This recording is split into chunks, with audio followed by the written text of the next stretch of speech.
Ang kasal ba ay tunay na perpektong pagtatapos ng pag-ibig? Maaaring totoo kung nagbabasa ka ng kwentong pambata.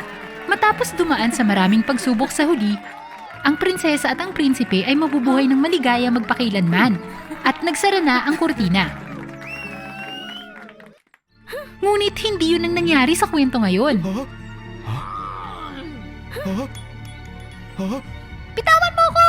Puntahan natin si Cupid at maghiwalay na tayo ngayon! Ngayon na! Ang magandang prinsesa na yun ay nagangalang Selina mula sa kaharian ng buwan at isang magiting na prinsipe na nagangalang Nova mula sa Starland. Ang kanilang pag-ibig ay nagtagumpay sa mga pagsubok ng panahon kahit na kailangang gampanan ni Nova ang maharlikang tungkulin sa malayo.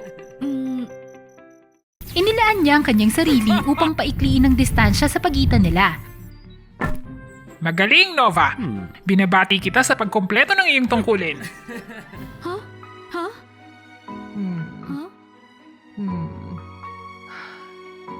Sa kabilang banda, handa si Selina na isuko ang pagkakataong maging tagapagmana ng Skyland.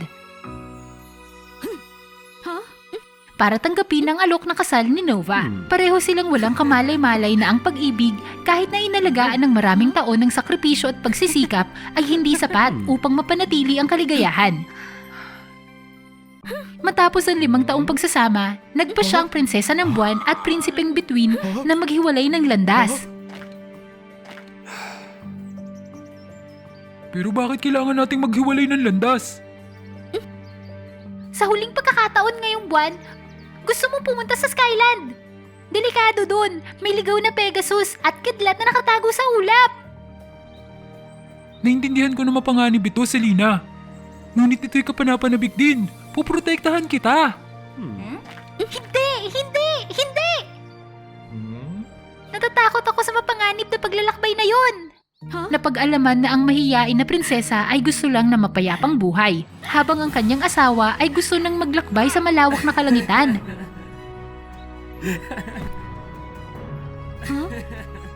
Ngunit nanaigan takot ni Selina at hindi siya makaalis kung saan siya komportable para samahan ang kasiyahan ni Nova. Nova, palayain na natin ang isa't isa! Nawala sa kalungkutan, hindi na malaya ng dalawa na nalalapit na ang panganib.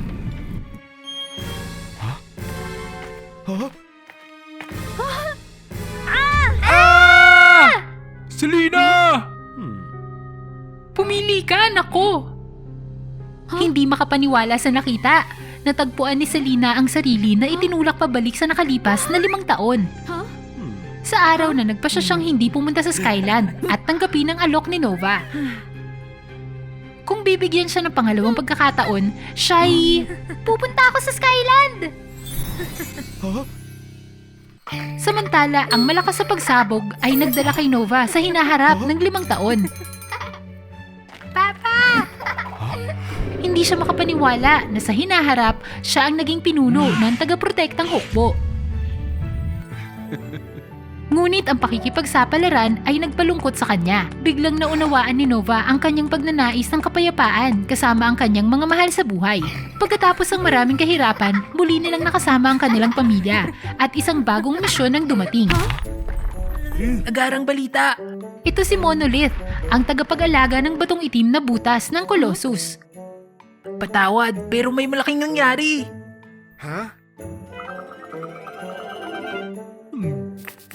Ang malaking kaganapan ay tungkol sa Skyland, isang lugar kung saan nagtagpo ang kapangyarihan ng tribo ng kalangitan. Palagi nitong pinagbabantaan ng butas ng Colossus. Naalala ni Monolith na noong gustong lamunin ng itim na butas ang Skyland ay 10 taon nang nakakalipas at isang prinsesa ang nagsakribisyo ng sarili gamit ang kanyang kapangyarihan at lumikha ng proteksyon na sinulid. Sa mga araw na ito, humihina ng sinulid at ang Skyland ay malapit ng lamunin ng butas ng Colossus.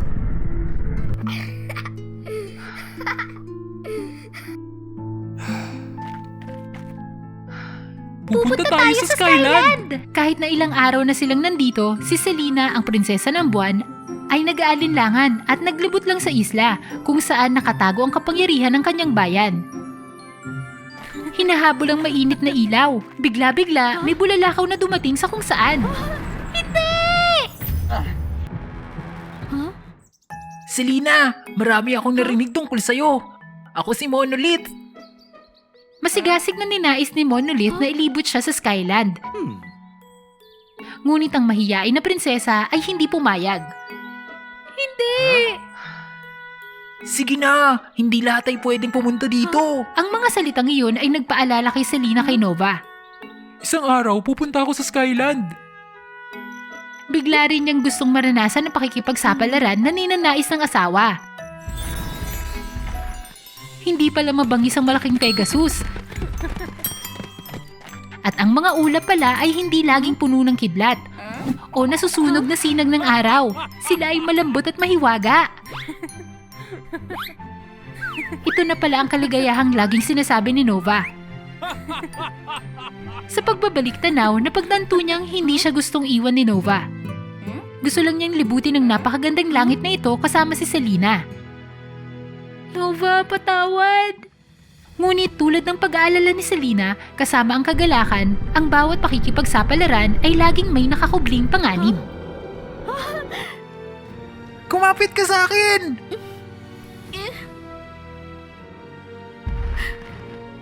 Anong nangyayari? Aktibo muli ang gravitational pull ng butas ng Colossus. Isa itong malakas na itim na butas na kayang sumipsip ng lahat ng bagay sa paligid nito, kabilang ang Skyland. E paano ang kapangyarihan ng mga tribo? Hindi natin maaaring hayaang mabura ng Colossus ang lahat. Hindi alam ni Selena na sa ibang dimensyon ng espasyo, ang kanyang mahal sa buhay ay labis ding nag-aalala sa paghila ng itim na butas. Naghirap siya gamit ang liwanag mula sa mga bituin para ilipat ang itim na butas. Ngunit ito'y walang saysay, hindi man lang gumalaw. Noong nakaraan, sinubukan ni Selena na gumawa ng batong hadlang, ngunit hindi ito maaasahan. Napakahirap na halos hindi niya nailigtas si Monolith. Ang tagapangalaga ng bato, lumaki ang itim na butas, at ang mga bituin ang susunod na pakay ng Colossus. Mukhang hindi maganda to. Hindi makakarating ang tribo ng bituin. Naku, Nova! Anong gagawin ko? Walang maraming oras upang mag-alinlangan. Ang prinsesa ng buwan ay kailangang gumawa ng desisyon. Binago niya ang lahat ng kanyang mahika sa isang napakalaking puwersa. At ginawa itong isang proteksyon na sinulid sa paligid ng Skyland.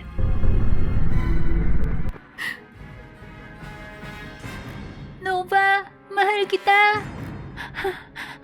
Hapo at halos mawalan ng lakas si Selena. Sabihin mo kay Nova, kinuha ko ang hiyas mula sa Skyland para ibigay sa kanya. Patawad sa lahat. Sa wakas, naging mapayapa muli ang Skyland. Ngunit sa hinaharap, ang butas ng Colossus ay nagpatuloy sa paglalabas ng marahas na bagyo. Gaya ng halimaw na handang lamunin ng lahat. Ang kasulukuyang biktima nito'y ang kapangyarihan ng buwan. Labis itong ikinabahala ni Nova. Selena!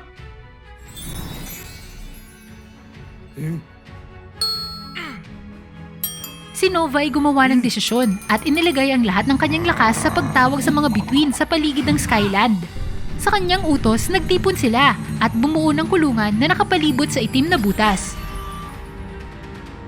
Bumalik ang lahat sa orihinal nitong estado.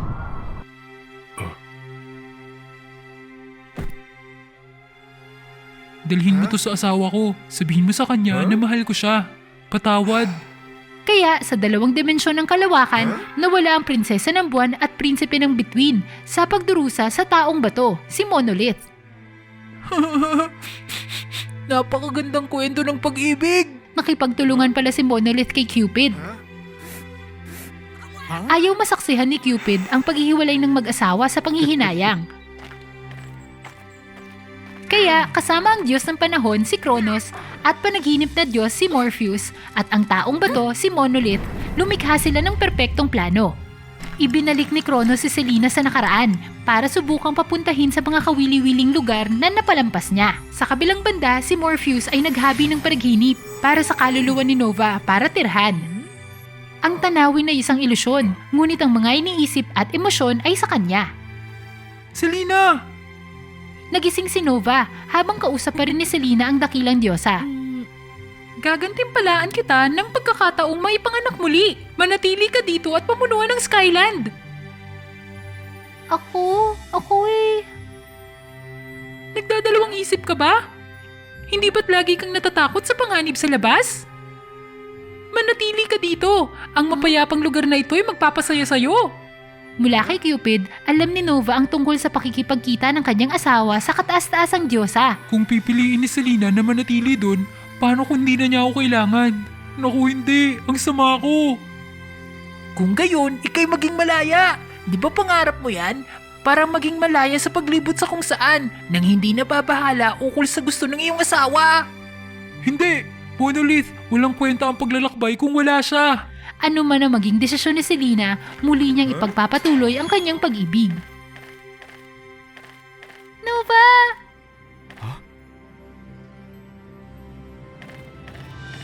Ikaw? Ang paglalakbay sa nakaraan ang naghatid sa kanya palabas sa komportableng lugar niya. Higit sa lahat, napagtanto ko na walang kapayapaan saan man kung wala ka. Ngayon ay handa na sina Selena at Nova na samahan ng isa't isa, maging sa mga pamilyar na lugar o mga bagong pakikipagsapalaran.